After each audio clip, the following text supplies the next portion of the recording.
Hello, Malcolm. I'm so excited to be with you. Sorry, let me try again. Hello, Malcolm. I'm so excited to be here with you today because we are going to talk about some trending news about South Korea's fertility. Apparently, they're seeing a little bounce upward.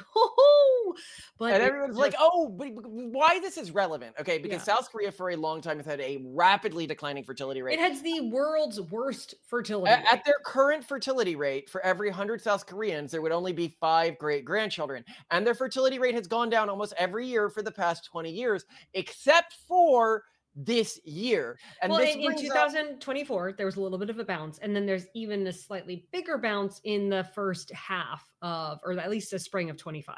And this brings up a couple of very important questions for the rest of the world. One is, a lot of people said there's a bottom floor to collapsing fertility rates. There is a number that when you get so low, and what I always said historically is, well, where is this floor if nobody has hit it yet? You know, how is South Korea still going down if this imaginary floor exists? And so the question is, has South Korea hit this imaginary floor? And Simone is going to argue with pretty compelling evidence. No, they haven't. Yeah, we're going to talk about this. Yeah, because I mean, I think this is really just a fart in the wind. I'm going to walk you through what actually changed with fertility in South Korea, whether South Korea's present strategy is sustainable, given also what they paid for this change, because it is.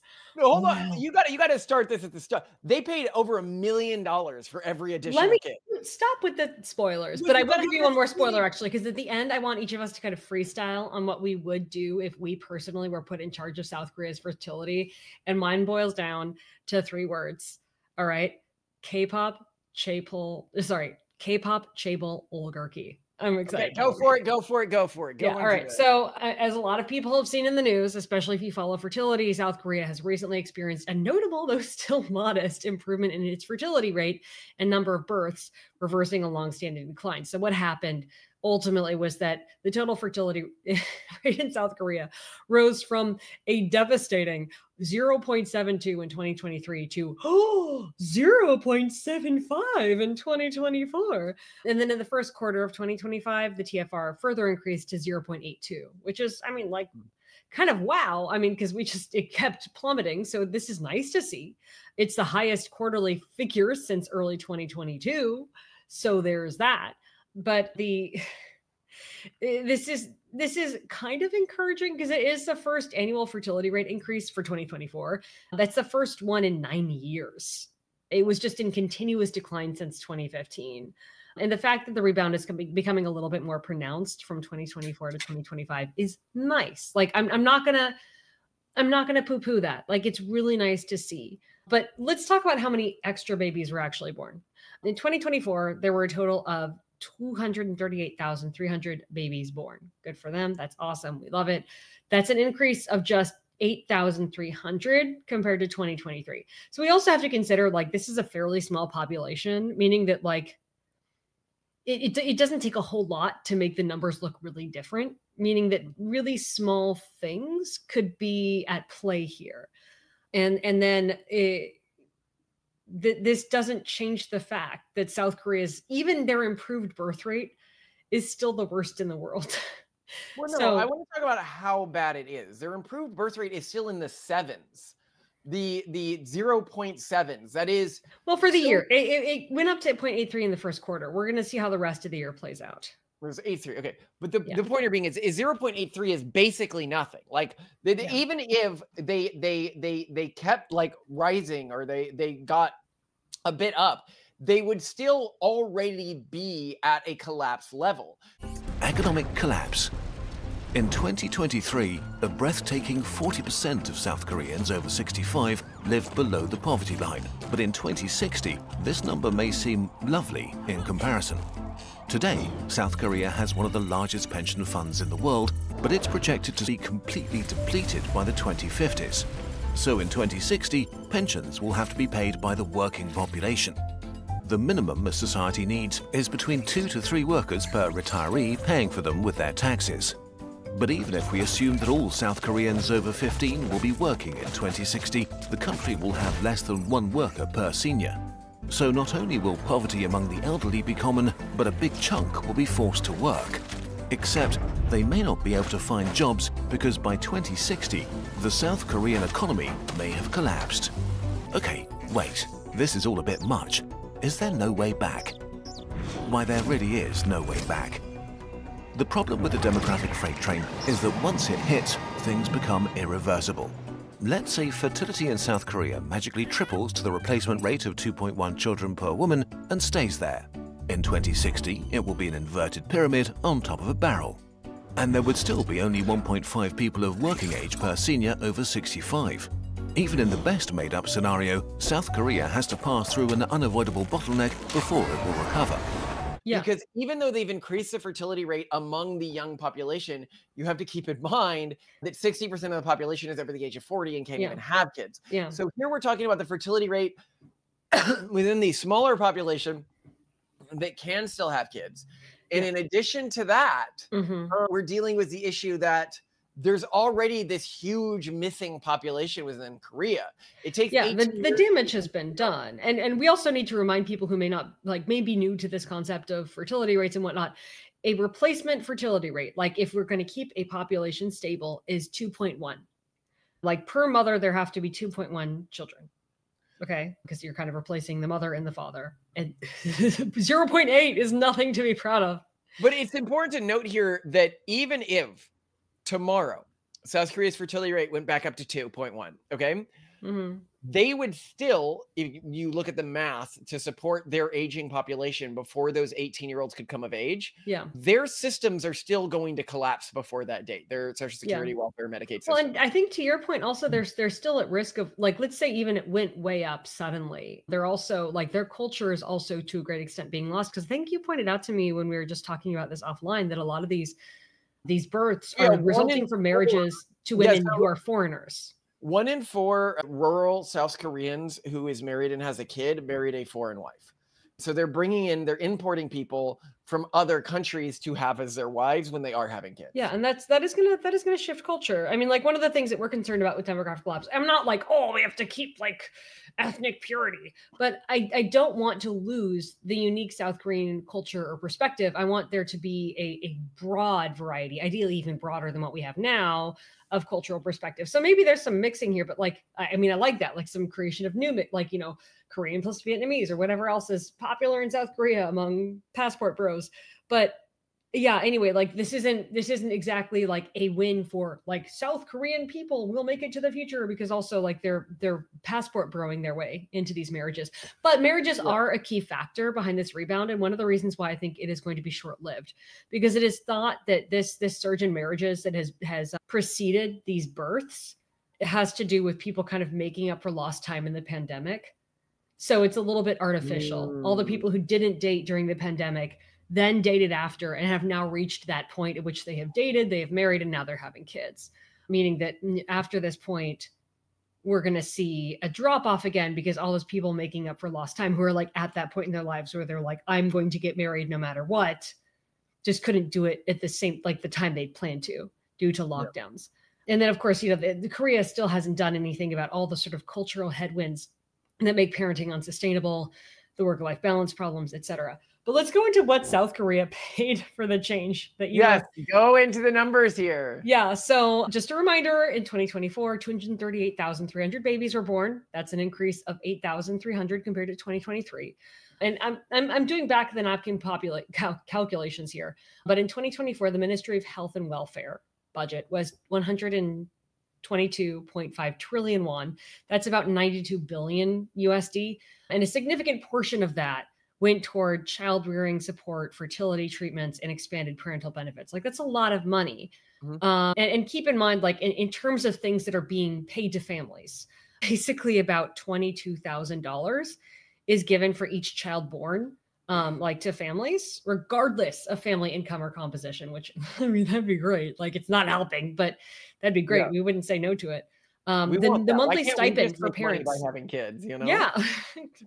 If you want to give me money, the monthly stipend for parents having kids, for parents of newborns increased to 1 million won, about $740 for the first year, and then 500,000 won, about 370 for the second year, in terms of like lump sum birth vouchers, because they're just giving cash payments, like direct cash payments to parents as an incentive here. So not only have already like a lot of funds been allocated, but they're like upping the ante, I think, out of desperation. So let's just assume that of this 92 billion US dollar budget for 2024 that the Ministry of Health and Welfare was given, let's just assume conservatively 10% of that went to fertility boosting efforts, which I think is conservative considering how much money is being given to families. Yeah. Would you say 10% is fair?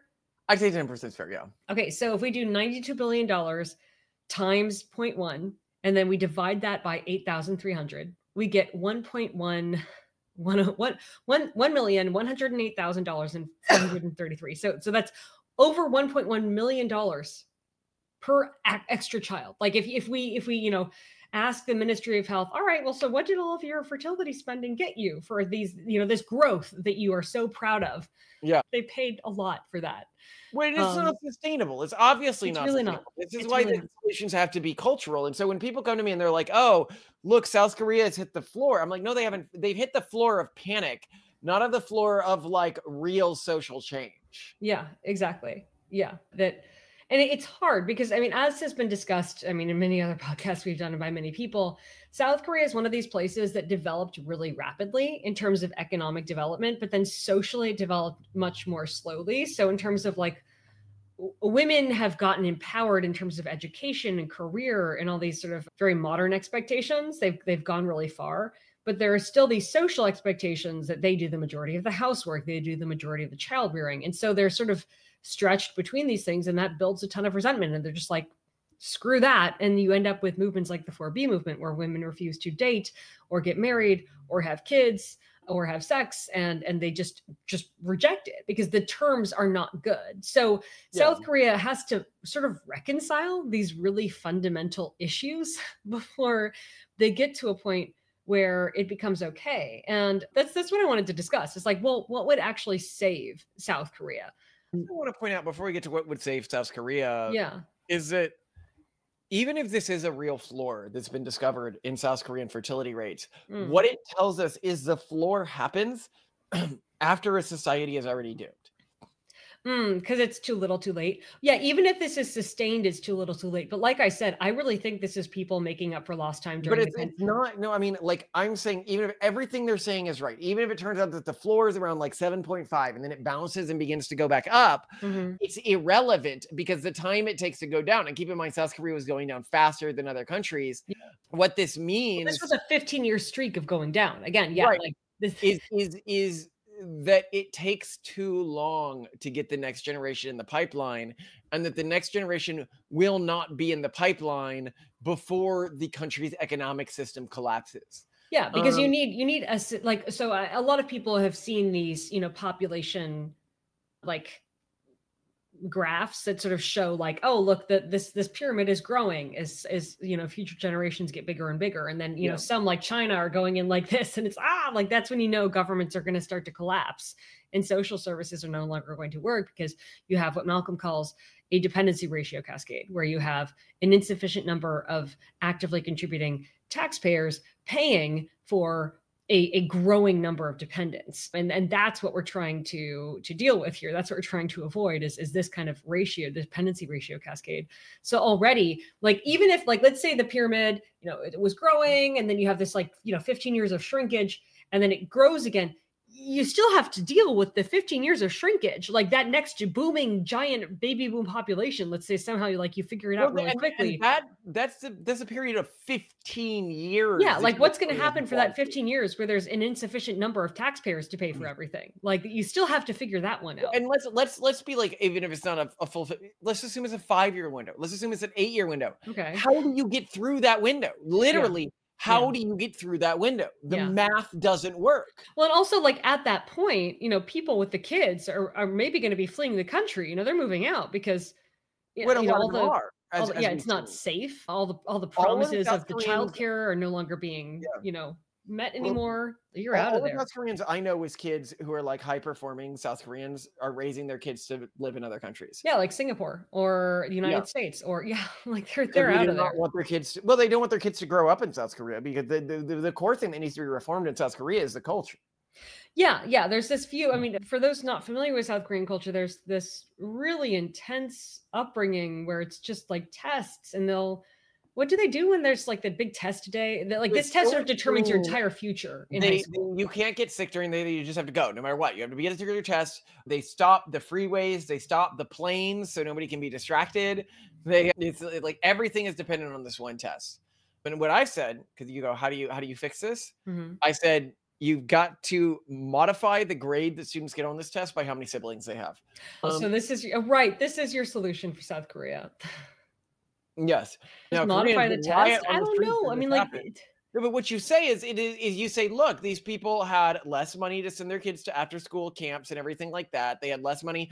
Like this is about the children's, you're not getting an accurate judgment of their intelligence. You're getting their ability to memorize and perform quickly and go to camps and stuff, right?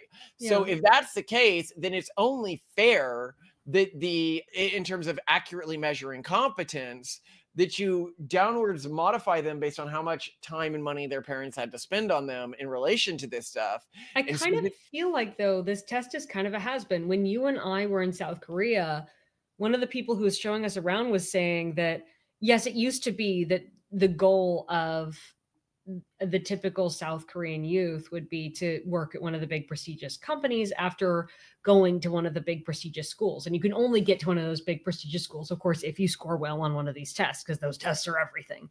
But then even then, and this was back in 2018 that we visited South Korea, 2019, the new top desired jobs among youth were social media influencer, like YouTuber, and cook.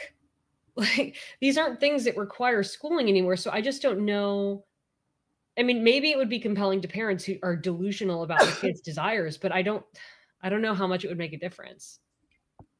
I disagree. In America, your top desired job can be, a YouTuber, which it is in America as well, as far as I know. Yeah. It doesn't mean Harvard no longer matters. Harvard will eventually no longer matter, but it doesn't no longer matter yet. And the systems that make Harvard matter are falling apart more slowly than the systems that make the top universities in South Korea matter. Because this is dependent about everything in terms of your role in society. Perhaps. But I would suggest something a little bit more dystopian and weird. Yes. Of course you would, Simone. I married a dystopian and weird woman. We were talking about this today, where I was like, you're like, I love processed foods. I want more science in my foods. And I was like, you, other than me, are one of the only people I've ever met who likes the world more processed. When other people like walk through a city and they're like, oh, they tore down a forest to build down a parking lot. And I'm like, well, the parking lot's a sign of industry. Look at these beautiful rows in our local grocery store. Look at the diversity of products, the packaging, everything to get everything on the shelves here. How do you not wonder at this? It is a marvel of human progress. Yes. Simone knows, when I drive by the big, like industrial cities, right? Like plants, right? I'm like, oh, if only we could buy one of these, like run down, turn it into like a giant. He cannot pass. Yeah. Like, your typical like trope of a man is they can't walk by like a busty, gorgeous woman without, rubbernecking her. And Malcolm's rubbernecking problem, his neck whipping around issue, is every time we pass by some large industrial looking factory with all the smoke pipes and the giant tanks and the blinking lights, he desperately wants to buy it. I want to have that be our headquarters, and everybody sees we are industry. Anyway, continue. You've had fantasies about having different, like, purple smoke coming out from the, just like changing the smoke colors that come out from the. How did I meet a weirdo who doesn't think that I'm a weirdo for this? He's like, oh, I actually agree with you on the processed foods and the industry. I bet a lot of people are going to chime into the comments and be like, I mean, when you look at consumer behavior, people are overwhelmingly choosing highly processed foods and snack foods. Of course, this is changing a little bit with Ozempic, and we are kind of seeing the markets shift in response to that. But still, if you're not undergoing medical intervention, you're going to be okay. So what is your dystopian plan here, Simone? So, what people are missing when it comes to pronatalist policy and incentives is most of the governmental interventions that are encouraging people to have kids are just blanket incentives for everyone.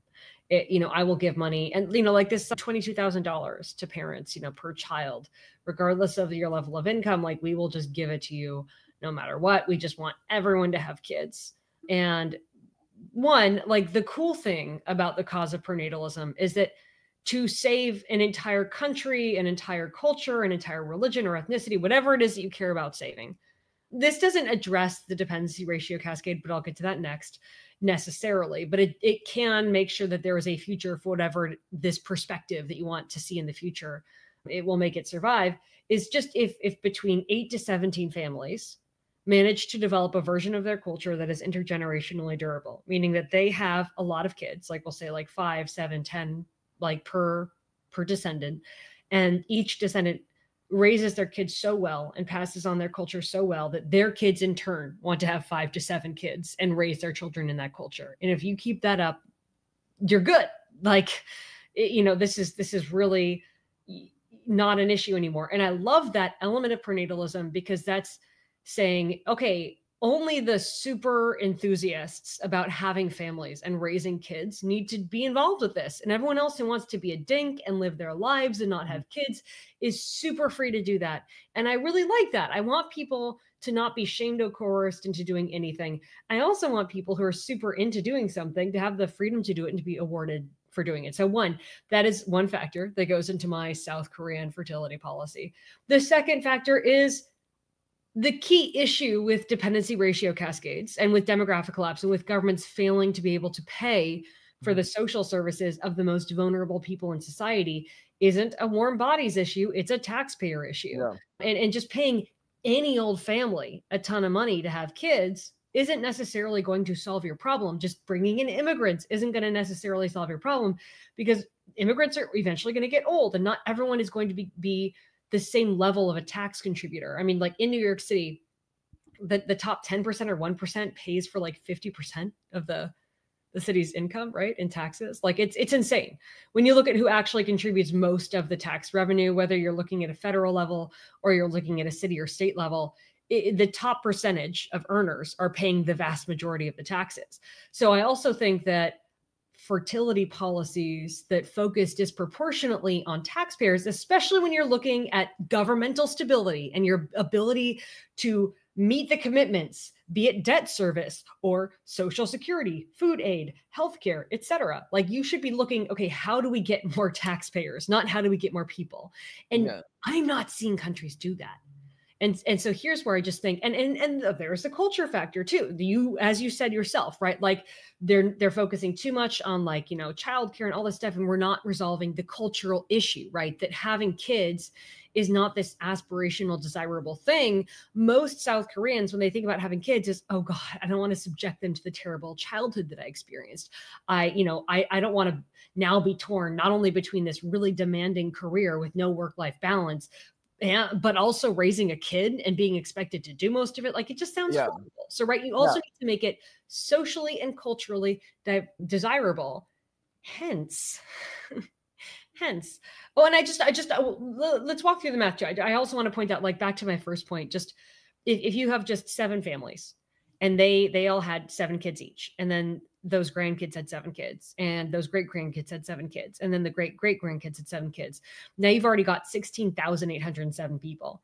And if you repeat that whole cycle again, you've got 282,475,249 people. And keep in mind, South Korea's current population is 51.71 people.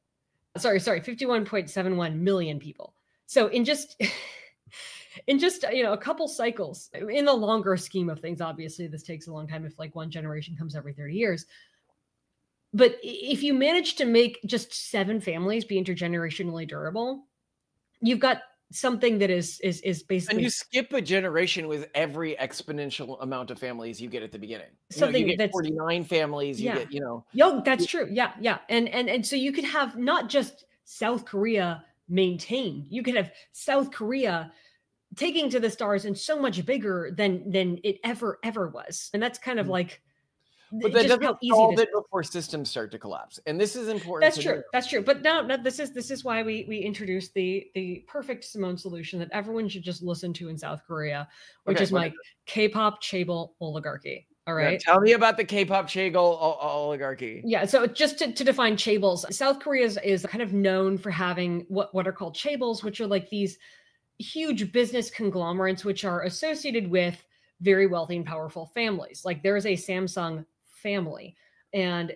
these families are like very, very wealthy and very famous. And there's a little bit of like a hereditary monarchy thing going on, which works really well with the very hierarchical, sort of social class sensitive South Korean culture, right? I mean, like, what was your experience with Chaebols when you were working in South Korea in venture capital?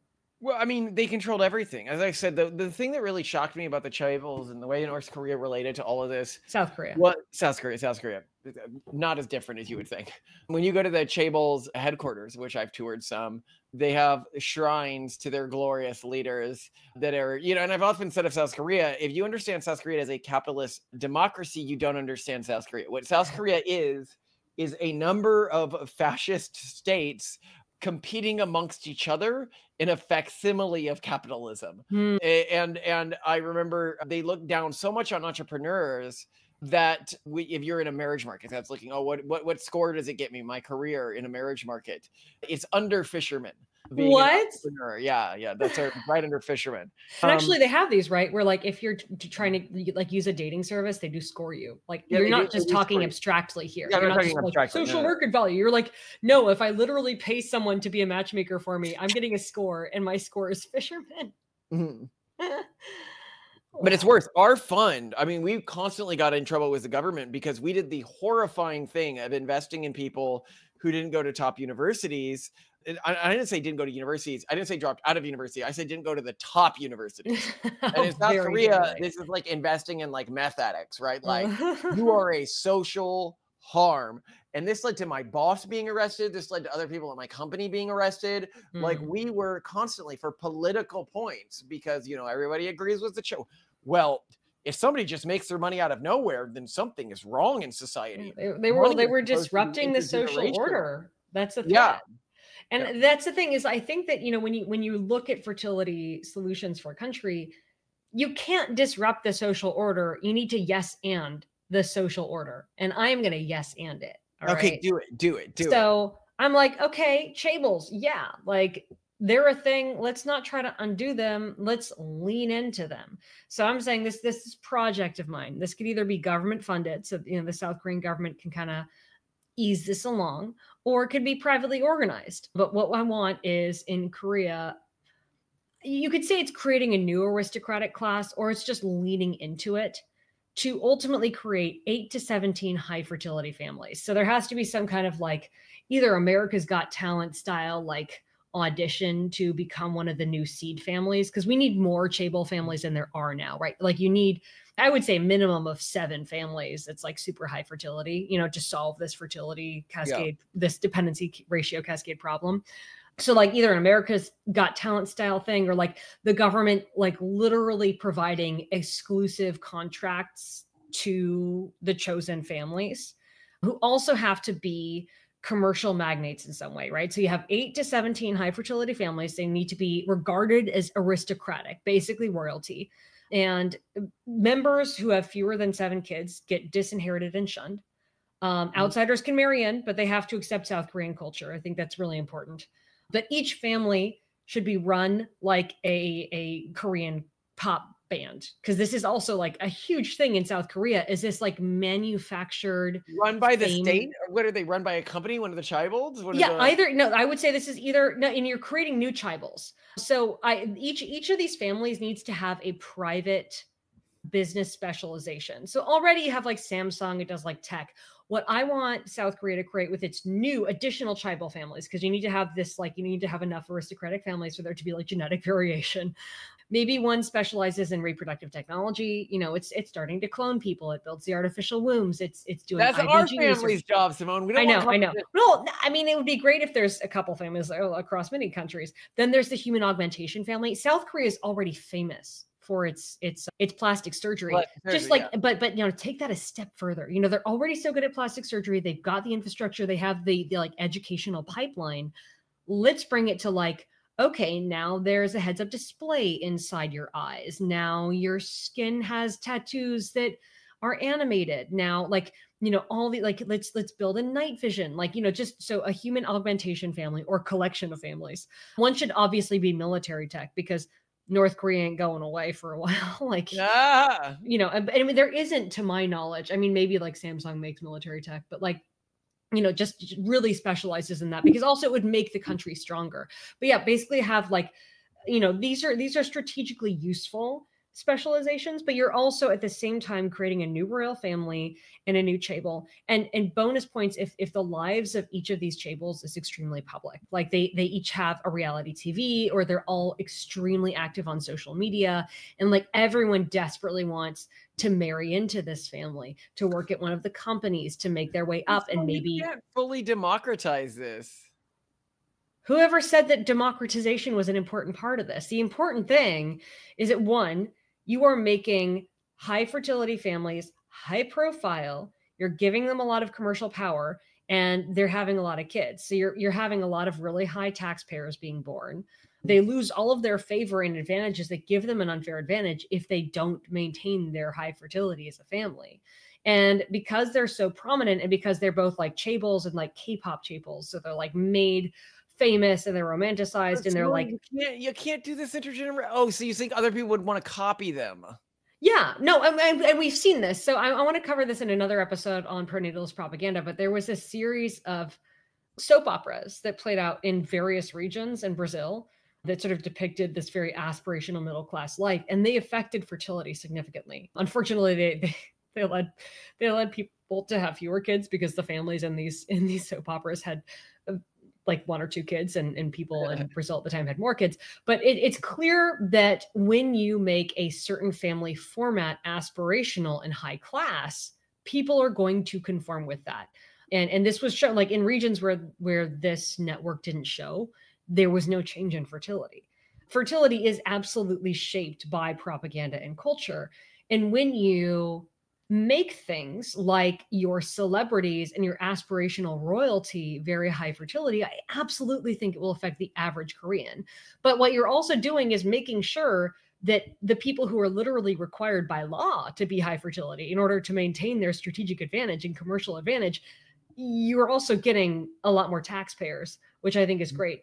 And keep in mind that right now, Korean pop stars are like, even if they're dating someone, and sometimes I think they're contractually not allowed to date anyone. Yeah, they're not. Well, and they'd often lose their, as I pointed out in the episode that we did on like Japan and stuff like this, they can lose their like jobs, not just their jobs because of the company, but like the fans will turn on them if they're seen as dating anyone or anything like that. And how that is extremely low fertility. Like, no, where are the aspirational people in South Korea that are having kids? Like the #1 celebrities in South Korea are like perpetually young and single. This is not modeling anything that's going to give people an aspiration of what married life could be like. And that's crazy. And so you have to, I think a really underrated element of what's going on in South Korea and what they really should be looking at is, hey, like what can we do in media to promote, to make families,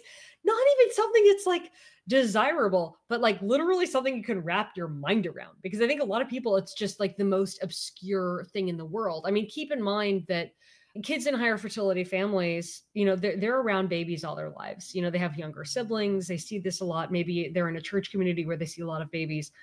South Korean kids are typically growing up only kids. I imagine that most adults who are having children in South Korea now, like all these parents who are having babies, yeah, this is their first time holding a baby.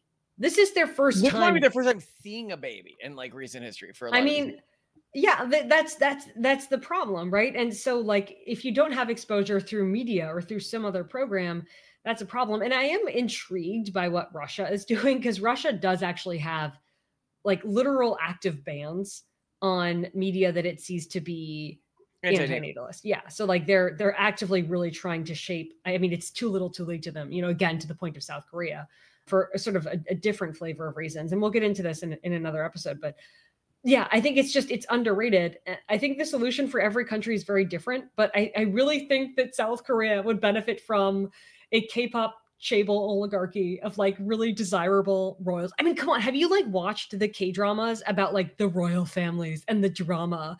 And like I love it. But they gotta have all the kids. Like imagine if Google and Amazon and Tesla were like royal families, and like the executives were these really beautiful like brothers and sisters who were single and who had to marry someone at the company. And you're like, not only like there would be all these like young men and women who not only are like doing their very best to be like the smartest, most high achieving, most professionally adequate person, but also like hoping to catch the attention. It's kind of like all those girls who were like super keen to go to St. Andrews when Prince William was there. Like, I have a shot.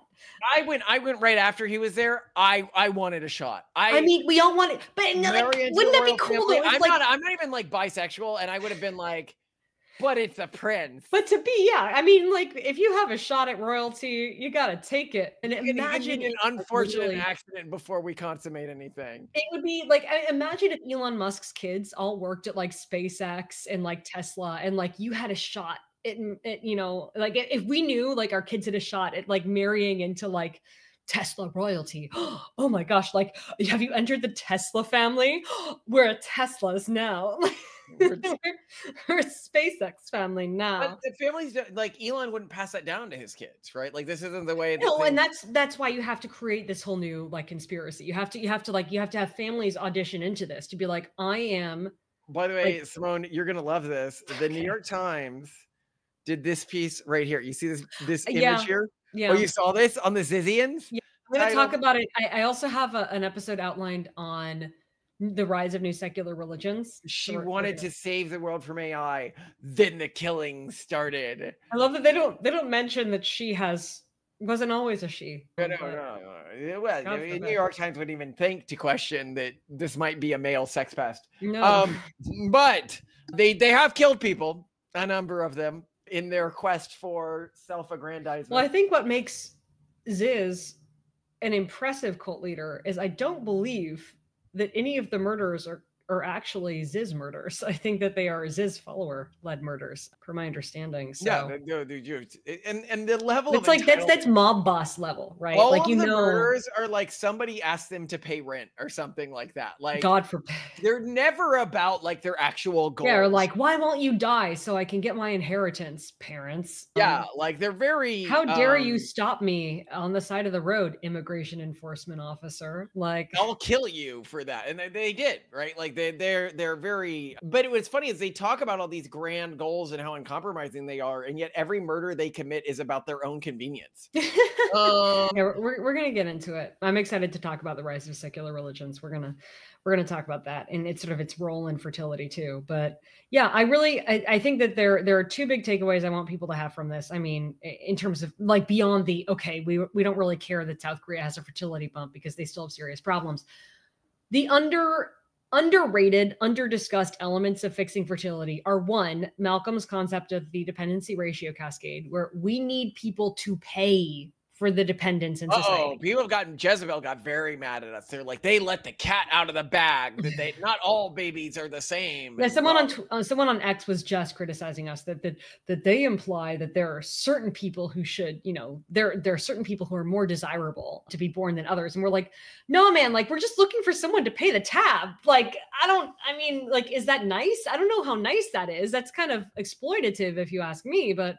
Whatever. I just don't want millions of people to die and suffer. Stop saying millions. It's hundreds of millions. Hundreds of millions. Not millions. Hundreds of millions. And then the other underrated factor here is the role of culture and status. And if you do not make families and this stuff, like high status. And I agree that there's like a creepy way to do it, like the China way, where there's someone knocking on your door being like, hey, where are you in your cycle? When are you gonna have kids? You know, they're like being the creepy mother-in-law when you already have a creepy mother-in-law. Like, you don't need more. Yeah, if you're in China, my gosh. Yeah, the government's just gonna make that's gonna backfire. But I really think that if there's just like aspirational royal family, like again, like if you could marry in. I don't buy this at all. This would not work. It's not scalable. You can maybe you can say, this is what is scalable, saying no one can be a K-pop idol unless they already have a kid. You are not Malcolm. That is how you have to start. You got to have a kid. And then people would be like, then 2, then 3. Like you have to have 3 kids to be a K-pop idol. You got to have 4 kids to be a K-pop idol. Then it becomes high status, right? Yeah. Oh, and then, I mean, then you're going to have all the South Korean beauty treatments for like postpartum. So then South Korea is going to be the... Yeah, and for your kids, of course, as well. You got to have them look like the most beautiful baby in the world. I really want there to be like a South Korean Chaebol that just does like human body augmentation. Because they not only... Yeah, like, because I mean, I feel like there's some cultures or like groups or families or whatever's that will do human body augmentation, but it's going to be like that, like Mechanicus, you know, it's like the skull and it's like blah and it looks weird. But like Koreans, it's just going to be like these like elven, beautiful, like they'll find some way to make your hair look weightless, even though you're in like Earth's gravity, you know, like it's just going to be. Of course, yeah. Well, I mean, in the AI environments, we're going to be in, you know, our kids will be dating within virtual environments using avatars. I'm almost certain. Yeah, but I mean, IRL still matters. And maybe Koreans are really maybe good not. at IRL. In Korea, probably not. You look at Korean society and how quickly it's descended into the internet. They're going to be dating avatars. Oh, they still judge your ability to either look gorgeous or pay to look gorgeous. So true in current Korean society. But keep in mind, we've got to create the I don't want them to give that up. I like it. I like it. It's such a beautiful place. Everyone's I loved beautiful. when you and I were like walking down the streets of Seoul and in Gangnam, and we're like, we are the ugliest people in this street. Like everyone here is beautiful. Yeah. They're so pretty. They're so pretty. All right, Simone, what are we doing for dinner tonight? So you're going to do the rendang with rice, and I'm going to make pizzas for the kids because I think that slip and slide action they had today before the thunderstorm will have worked up an appetite, assuming they haven't been fed copious amounts of junk food after that. Which I'm a little cook up the rendang. Very excited for that. Yeah, do you want me to saute it with extra garlic or anything else? We don't have any onions. We're going to go to just cook it down. I want to see how it tastes when it's cooked down a bit. Okay, so just simmer it. I'll simmer it for like... By the way, one fact I learned today, which really shocked me, and I sent you a map of this. I don't know if you saw this, but the summer camp that flooded. Oh God, you did. It was in a floodplain. It was in a dry riverbed. It wasn't just in a floodplain. It was in a dried riverbank, like literally built into exactly in the center of a dry. They even appeared. I would not have thought to look at that as a parent, and now I'm going to be looking at that as a parent.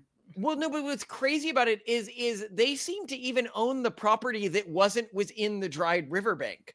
They just decided to build it. Well, come on, I'm sure it was prettiest within the dried riverbank. Well, because I guess you get the views of the hills and everything. But the point being is, if you've had a house that has been anywhere near a flood zone like ours, right? Like we see the water creep up. I would have immediately looked at this location and been like, "Are you guys effing insane?"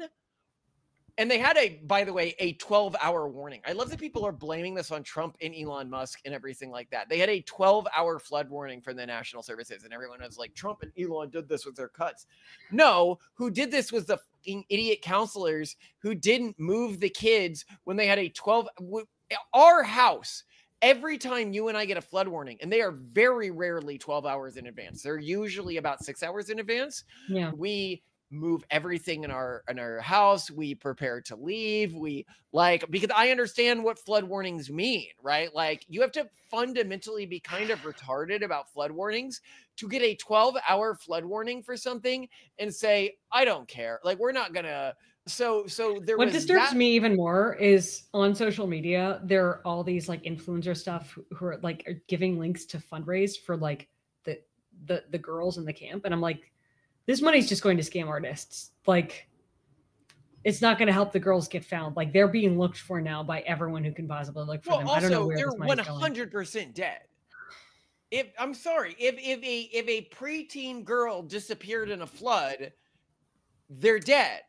Well, there was that one woman who floated 20 miles and got into a tree. Like there are people who have survived for amazing periods of time in these floods. So I don't. The missing girls are dead. I don't understand how anyone could not. They would have gone to the shore, then gone to somebody with a phone, and then they would have called somebody, right? Like they're not retarded. No, I mean the woman who was found in the tree, like the tree was surrounded by floodwaters. Like the floods are still there. There was more rain. So they have to be found within the floodwater or within the floodplains. But if just looking at the map of this, I'm like, this is not Trump or Elon. First of all, they had the warning that they needed, and second of all, whoever built this camp here, you don't even build if you are a camper, like a regular camper. I disagree with you. I think a lot of people build camps on floodplains because they're like, well, it's okay, everything gets washed away in a flood, it's a temporary camp, and there's just people aren't thinking seriously about it. I was taught not to build camps on floodplains. Like, do not build, and it's not floodplains. You're calling it floodplains. It's a dried riverbed. That is very different from floodplains.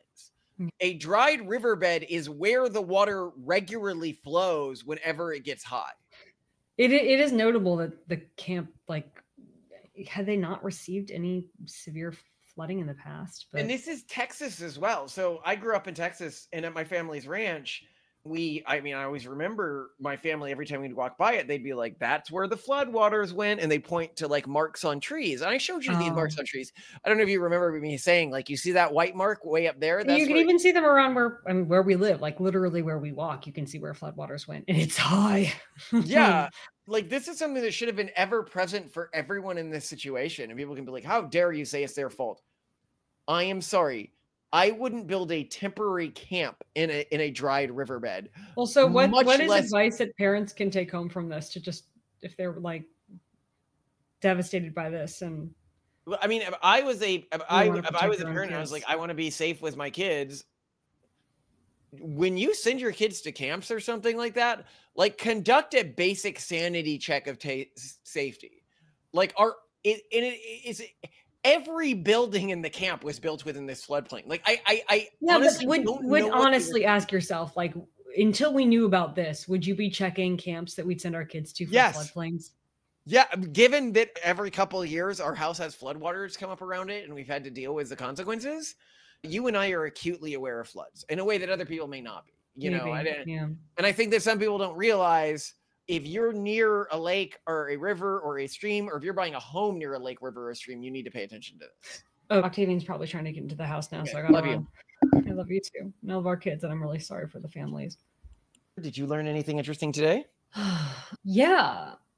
I was listening to a really interesting podcast called Decoder Ring. No, sorry, called Articles of Interest, about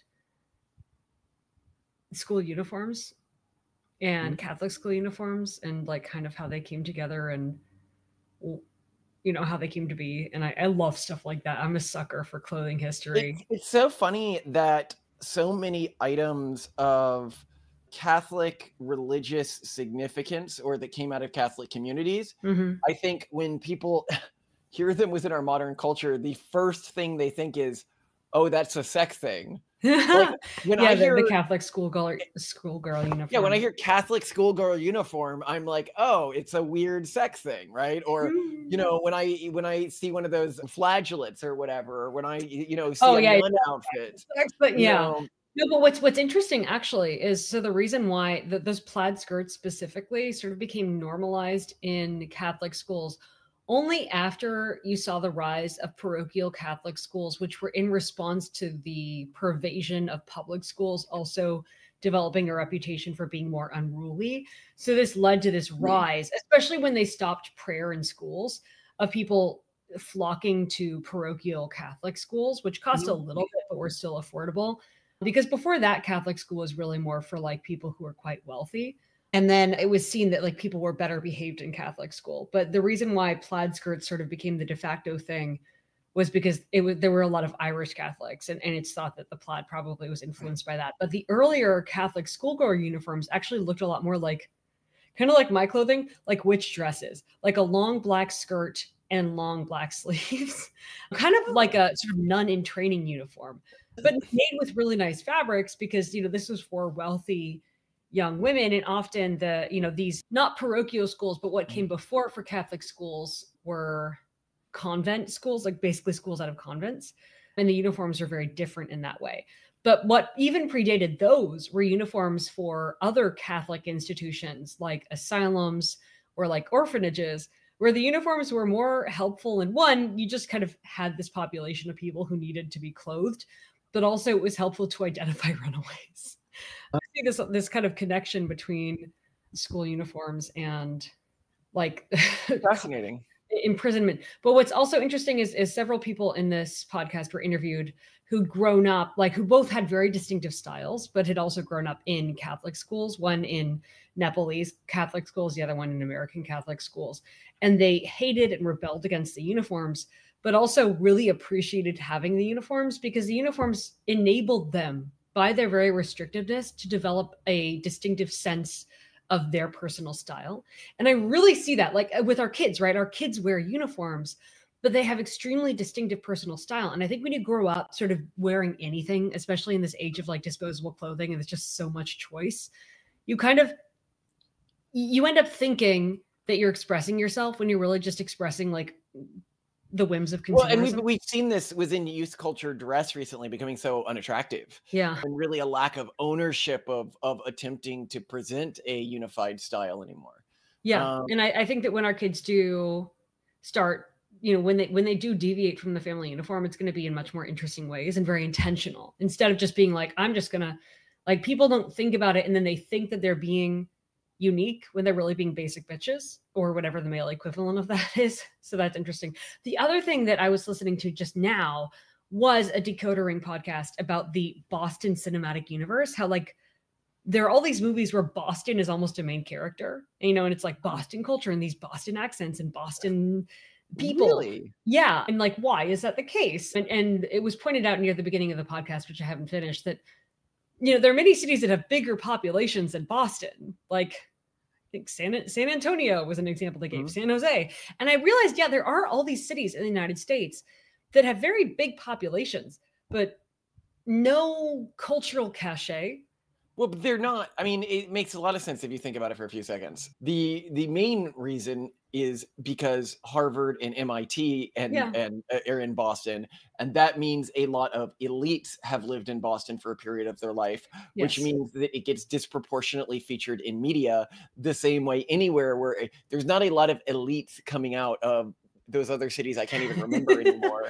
So they're not particularly relevant from the position of the type of people who write movies or TV shows. Well, there's also a lot of narrative richness when you contrast the elites of Boston, which is definitely a theme that they pointed to in the podcast, with the lower classes in Boston, specifically like the Irish Catholics of Boston. You would find that in these other cities as well. The difference is, and you could say, oh, well, then you don't get the narrative. But if you look at TV historically, like older movies and shows, they actually showed these other cities much more, in places like Boston much less. I mean, consider like Dallas, right? Like the famous show and stuff like that. Like this was really common back then, and it contrasted the elite culture and the non-elite culture, and this was normalized. But with the consolidation of Harvard and elite universities as a class status authentication mechanism, particularly within the media industry, as the urban monoculture consolidated within that industry, it became very rare. Keep in mind, if you are writing movies at a movie studio today, I would bet like a good 25% of your friend group spent a portion of their lives in Boston. Interesting. And so it may seem like a small city to you, but from the perspective of people who are writing stuff, it is not a small city. Yeah. Yeah. Okay. Interesting. So like the rise of credentialism. Could be. Yeah. Plus also there's like, is there a San Antonio? Like, are there the same amounts of stereotypes? It seems some cities are really good at developing stereotypes and others aren't. There absolutely are. Think about cities that you are San familiar Jose? with. You don't know much about that city, but you have lived in other cities like Dallas, and you would say, does Dallas have as many stereotypes about people from it as Boston has about it? Yeah. Not Dallas, maybe Fort Worth. Dallas has become. If you're familiar, hold on. You remember the idea of the 100K, what is it, millionaire? Oh, the 40K millionaire. 40K millionaire, and this idea of that's like a whole structure of a way of living that's built out of that, which is as built up as any Bostonite social structure or way of living. But maybe not as universally recognized in people. Yeah, but that's the point. Why is it not as universally recognized? Because it's not generating people who have control over major studios. That's and it used to, you know, like Tex Avery, and as we pointed out, like a lot of the old cartoons came out of like Dallas and stuff like that. But again, with credentialism, people like that who grew up in Texas just couldn't get jobs in the way that you used to within the media industry. Could be. And it was pointed out in this podcast, Decoder Ring, by the way, totally recommend it, that this was a novel thing, relatively speaking. Like Good Will Hunting was probably one of the first to really make this more of a thing, like just Ben Affleck stuff, but and Matt Damon stuff. But before that, Boston would show up in movies, but like no accent, no mannerisms, like no nod to Bostonian culture. So yeah, maybe that's a factor. I have to finish listening to the episode, but yeah, I thought it was interesting. All right.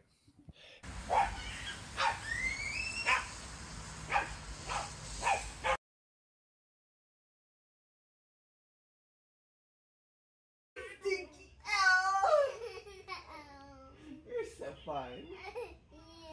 Yeah. I think so. No. Can you tell me why you're dressed like an elf? What do elves do? Do they help the future police? Yeah.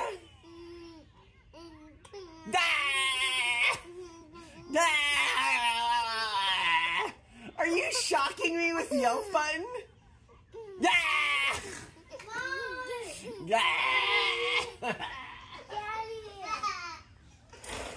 What's up, buddy?